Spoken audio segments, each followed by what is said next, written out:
যারা রোজা রেখে গান শুনেন, রোজা রেখে সিনেমা দেখেন, নাটক দেখেন, তাদের ব্যাপারে আল্লাহর হাবিব ভয়ঙ্কর একটা হাদিস বলে গিয়েছেন। আপনারা কি সে হাদিসটা জানেন কিনা জানেন? আল্লাহর হাবিব বলেছেন, মাল্লাম ইয়াদা কাওলা যুর ওয়া আমাল বিহি, যে ব্যক্তি রমজানে রোজা রাখলো কিন্তু অশ্লীল কাজ ছাড়তে পারলো না, মিথ্যা ছাড়তে পারলো না, অশ্লীল সিনেমা নাটক দেখা ছাড়তে পারলো না, ওই ব্যক্তি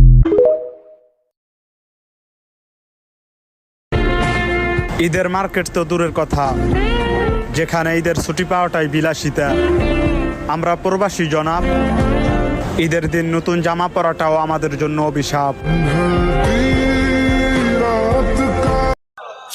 আল্লাহ পাক বলে, জগতের মানুষ রে, ওই কঠিন কিয়ামতের দিনের ভয়াবহতা সম্বন্ধে তুমি শুনো। যেদিন ইসরাফিল ফেরেশতাবাসীর মধ্যে ফু দিবে, ইয়াউমা ইউনফাকু ফিস-সূর ফাতাতুনা আফওয়াজা, মানুষগুলো দলে দলে কাতারে কাতারে, জামাতিন মুখতালিফাতিন, ভিন্ন ভিন্ন জামাতে, ভিন্ন ভিন্ন দলে দলে, মিন কুবুরিকুম ইলাল মাওয়াফিক।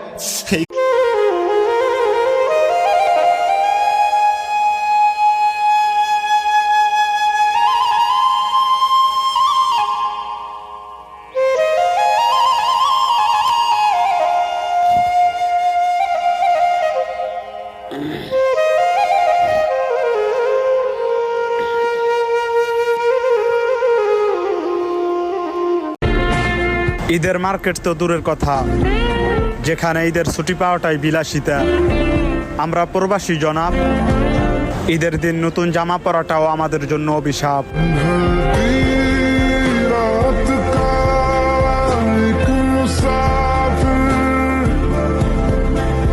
পৃথিবীতে সে সবচেয়ে বেশি ধাক্কা খায় যে ব্যক্তি মানুষকে অন্ধের মতো ভালোবাসে।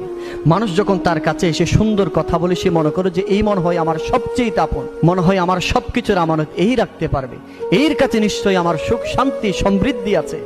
কিন্তু সেই ব্যক্তিটাও তাকে ধোঁকা দিয়ে ছলনা করে চলে যায়। সেজন্য যারা বেশি বেশি মানুষকে মহাব্বত করে, যারা বেশি বেশি মানুষকে বিশ্বাস করে, তারা দিন শেষে সবচেয়ে বেশি ধাক্কা খায়।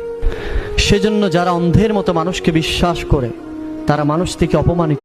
কেন বুঝো না রে পাগল মন, দুনিয়ায় চিরদিন থাকা হবে না। কেন বুঝো না রে পাগল মন, দুনিয়ায় চিরদিন থাকা হবে না। আজকে সবাই আপনজন, পর হইতে কতক্ষণ। আজকে সবাই